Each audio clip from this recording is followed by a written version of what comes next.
Hello, how are you? I hope you are fantastic. Now, I'm about to have my dinner in about 15 minutes, so I'm a bit hungry.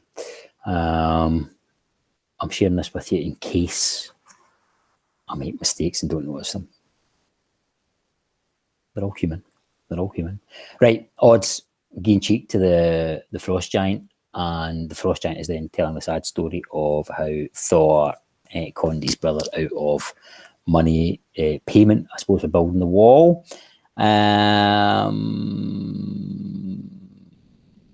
Aye. So let's see what happens next.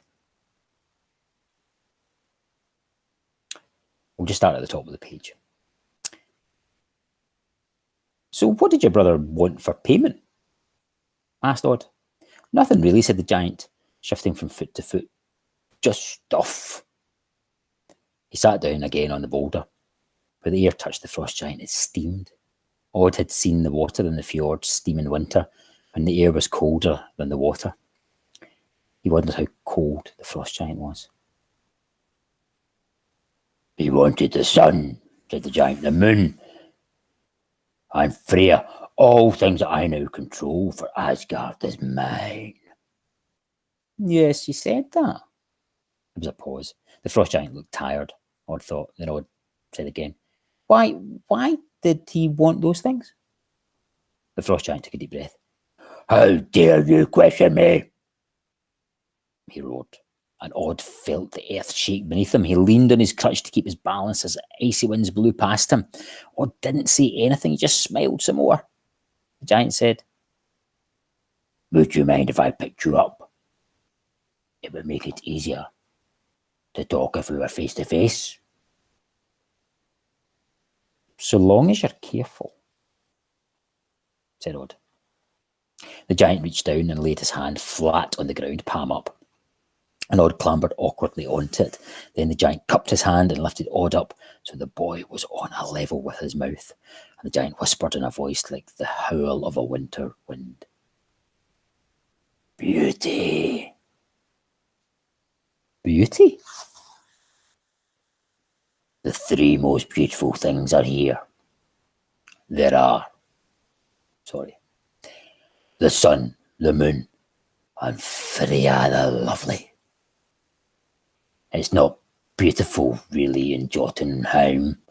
There's just rocks and crags and, well, that. They can be beautiful too, if you take them the right way. And you can see the sun there and the moon. No, Freya. Nothing that beautiful. She's so lovely. But she does have a tongue in her. So you came here for beauty? Beauty and revenge for my brother. I told the other frost giants I'd do it, and they all laughed at me. But they aren't laughing now, are they? What about spring? Spring? Spring in Midgard, where I come from, it isn't happening this year, and if the winter continues, then everyone will die. People, animals, plants. Email. Sorry. Frosty blue eyes, bigger than windows, stared at Odd. Why should I care about that? The frost giant put Odd down on top of the wall around Asgard, the wall his brother had built. It was windy up there, and Odd leaned into his crutch, scared that a gust of wind would blow him away and down to his death. He glanced behind him, and was not surprised to see that the home of the gods looked almost exactly like the village in the fjord from which he had come. Bigger, of course, but the same pattern, a feasting hall and smaller buildings all around it. Odd said, You should care because you care about beauty, and there won't be any left. They will just be dead things. Dead things can't be beautiful, said the frost giant, sounding a bit like Yoda. Anyway, I deserve it. I beat them, I fooled them, and I tricked them. I banished Thor and Odin and that miniature turncoat Loki. And then he sighed. Odd remembered what he had seen in the pool the previous night. He said, "Do you really think your brothers are on the way?" "Ah," said the frost giant. Maybe. I mean, they all said they would if I did. It's just that I don't think that any of them actually expected me to conquer this place, and they all have things to do, farms and houses and children and wives. I don't think they really want to come down to Hotlands and play soldiers guarding a bunch of grumpy gods. And I suppose they can't all be betrothed to the lovely Freya," said Odd. "Just you." There is the lovely Freya.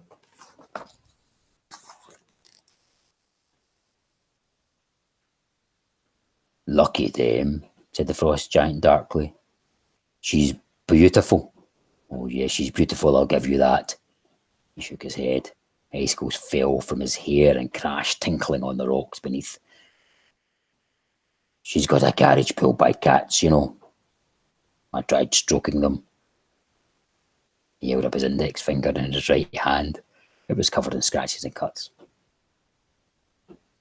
"She said it was my own fault, that I got them overexcited." The giant sighed, and the gust of his breath was like a wind blowing across a mountaintop.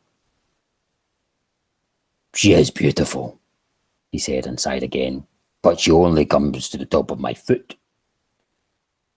She shouts louder than a giantess when she's angry, and she's always angry."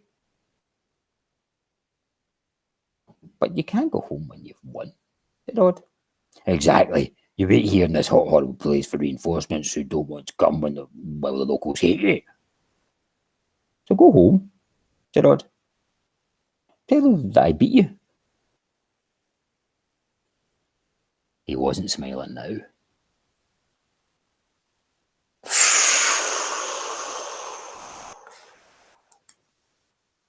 Enthusiasms. I love the line about Loki, that midget Loki, was it?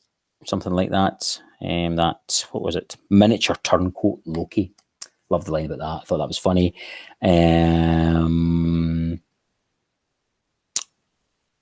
Connection. Cat attack. I too have a serious cat-related injury, which you won't be able to see because of, I wouldn't want to traumatise you, but it's over 2 or 3 millimeters long on my hand. You can still see the scar if you've got a magnifying glass. And puzzles. Is he going to buy It's Okay to Go Home? I'm not sure. I think maybe not. There's a few pages left, so I think he might not go home just yet. But let's see. Listen, guys, it's a long weekend. You've got Monday, Tuesday, and Wednesday off. Teachers are in on Wednesday, or online on Wednesday. Have a good break. Take a break. It's interesting, isn't it? It's sometimes really quite hard going. So take a break. Fit in some fun. I don't know where we'll do that. We've been out on the mud and the rain the day. Just need to make the best of it. But have a great time. Find some fun. Okay? And take a break. We'll see you on Thursday next week. Bye.